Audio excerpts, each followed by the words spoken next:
बाबासाहेबांना त्यांनी प्रत्यक्ष पाहिल्यानंतर केरू जाधवांचे मोठे चिरंजीव श्याम जाधव यांना सोबत घेऊन केरू रामचंद्र जाधव बाबासाहेब आंबेडकरांना भेटण्यासाठी मुंबई येथील त्यांच्या राजगृहावरती गेले आणि बाबासाहेबांची त्यांची भेट झाली. आणि बाबासाहेबांना पाहिल्यानंतर केरू जाधवांच्या डोक्यामध्ये मनामध्ये जी विचाराची क्रांती पेटली, त्या क्रांतीचंच त्या ठिकाणी सुरुवात करताना स्वतः केरू जाधवांनी त्यांच्या गळ्यामध्ये असलेली पंढरपूरच्या विठ्ठलाची जी माळ आहे ती माळ राजगृहाच्या कंपाऊंडमधील एका झाडाखाली ती पुरली आणि स्वतःच्या मुलाला सांगितलं की बाबा रे, आजपासून हाच माझा पांडुरंग. ही जी क्रांतिकारी वाक्याची सुरुवात केरू जाधवांनी राजगृहाच्या त्या एका झाडाखाली आपल्या गळ्यातली माळ, पांडुरंगाची माळ पुरून केली. ती बोलल्याप्रमाणे अतिशय चांगल्या पद्धतीने वाटचाल केरू जाधवांनी या संपूर्ण महाराष्ट्रामध्ये केली आणि त्यामध्ये सोलापूर शहरात देखील केली. आजपासून बाबासाहेब हाच माझा विठ्ठल अशी प्रतिज्ञा करत मातंग समाजात जन्माला आलेल्या केरू रामचंद्र जाधव यांनी बाबासाहेबांच्या विचारांवर मार्गक्रमण करायला सुरुवात केली. डॉक्टर बाबासाहेब आंबेडकरांच्या 1937 मधील सोलापूर दौऱ्यात समस्त मातंग समाजाला एकत्र करत त्यांनी बाबासाहेबांचा भव्य सत्कार केला होता. या कार्यक्रमात बाबासाहेबांनी दिलेला मार्गच मातंग समाजाच्या उद्धाराचा मार्ग असून मातंग समाज खंबीरपणे त्यांच्या पाठीशी असल्याचा विश्वास बाबासाहेबांना दिला होता. केरू रामचंद्र जाधव यांनी संपूर्ण आयुष्य प्रामाणिकपणाने आंबेडकर चळवळीला दिलं. डॉक्टर बाबासाहेब आंबेडकरांचा दौरा अण्णासाहेब आयदळे यांच्या प्रचारार्थ सोलापूरला 1937 रोजी होता. त्यावेळेस डॉक्टर बाबासाहेब आंबेडकरांना समस्त सोलापूर शहरातील मातंग पंच एकत्र जमा करून त्यांनी रेल्वे स्टेशनवर डॉक्टर बाबासाहेब आंबेडकरांचा भव्य असा सत्कार केला आणि सांगितलं की मातंग समाजाच्या वतीने डॉक्टर बाबासाहेब आंबेडकरांना या ठिकाणी हार घालून सन्मानित करण्यात येत आहे. मिलिंदनगर या परिसरामध्ये सभेमध्ये डॉक्टर बाबासाहेब आंबेडकरांनी चालवलेली ही सनदशील चळवळ हाच खरा आमचा उद्धार करेल अशी विचार व्यक्त केली आणि त्यांनी बाबासाहेबांच्या सोबत मातंग समाज एकनिष्ठ आणि प्रामाणिकपणे आहे असं सभेमध्ये त्यांनी उल्लेख केला. डॉक्टर बाबासाहेब आंबेडकरांनी धर्मांतर करण्याची घोषणा केली. देशभर धर्मांतराचे वारे वाहू लागले. केरू जाधव यांनी मुंबई इलाका परिषदेत मातंग समाजाच्या सामूहिक धर्मांतराचा ठराव करत बाबासाहेबांच्या धर्मांतराच्या घोषणेला कृतीशील पाठबळ दिले.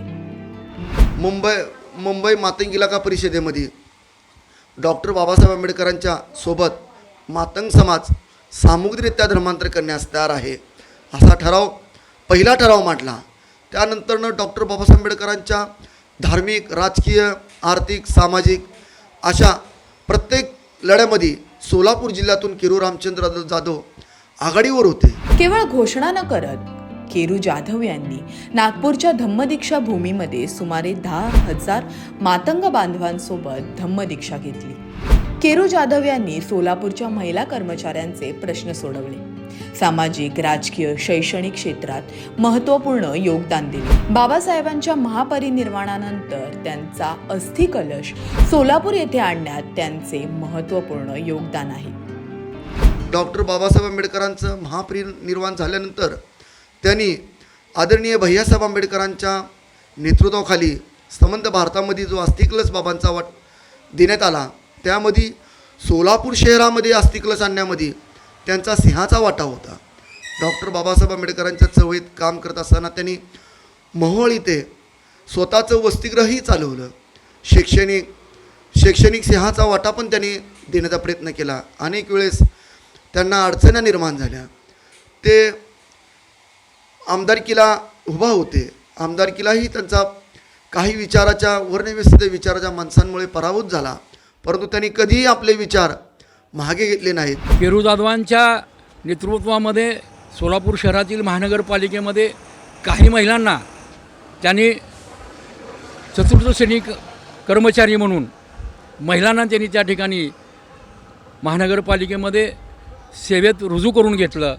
त्यांच्यासाठी त्यांनी संबंधित अधिकारी, संबंधित प्रशासन यांच्याकडे कागदोपत्री पत्रव्यवहार केला. भारतातील सामाजिक क्रांतीमध्ये मातंग समाजाचे मोठे योगदान आहे, परंतु मातंग समाजातील या सोनेरी इतिहासाची दखल घेण्यात आली नाहीये. हा बुद्धकालीन इतिहास असेल किंवा भीमा कोरेगावच्या रणसंग्रामाचा इतिहास असेल, या सर्वच ज्या या देशामध्ये क्रांती झाली, या प्रत्येक सामाजिक क्रांतीमध्ये मातंग समाजाचा फार मोठा सहभाग आहे.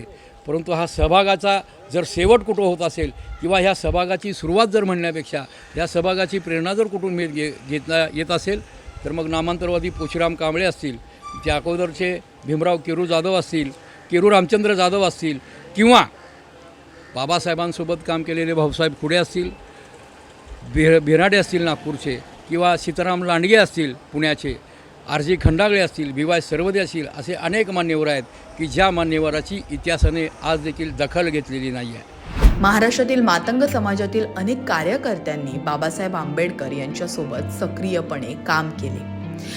मातंग समाजाची आंबेडकरी विचारांसोबत असलेली नाळ तोडण्याचा प्रयत्न सातत्याने होतोय. महाराष्ट्रामध्ये ज्या पश्चिम महाराष्ट्र असेल, विदर्भ असेल, मराठवाडा असेल, कोकण असेल, या पाचही विभागामध्ये मातंग समाजाच्या प्रमुख मान्यवरांनी सक्रिय होऊन बाबासाहेबांसोबत काम केलेलं आहे. आणि आज देखील बाबासाहेबांच्याच विचाराचं काम करत असताना महाराष्ट्रातला तरुण हा व्यापकपणे आणि विचारानं काम करत आहे. हे अतिशय आनंददायी बाब आहे. परंतु इथल्या जातीवादी व्यवस्थेला या मातंग समाजाने वैचारिक आणि सामाजिक क्रांती करू नये किंवा या समाजामध्ये अशा पद्धतीची क्रांती होऊ नये अशी मनाशी खुणगाठ बांधून असलेले काही लोक या समाजामध्ये वैचारिक दरी आणि विष पेरण्याचं काम करत आहेत. वैचारिक दरी निर्माण करून दोन समाजामध्ये तेढ निर्माण करण्याचं काम करत आहेत बांधवांनो. केरू रामचंद्र जाधव यांनी डॉक्टर बाबासाहेब आंबेडकरांचे विचार मातंग समाजात रुजवण्याचे महत्त्वपूर्ण काम केले. सत्यशोधक विचारांची नाळ असलेल्या मातंग समाजात आंबेडकरी विचारांची पेरणी करण्याचे महत्त्वपूर्ण काम त्यांनी केले. केरू जाधव यांनी निर्माण केलेली स्वयंप्रकाशाच्या दिशेने आगेकूच करणारी ही सम्यक पायवाट मातंग कुटुंबांना सदैव खुणावत राहील.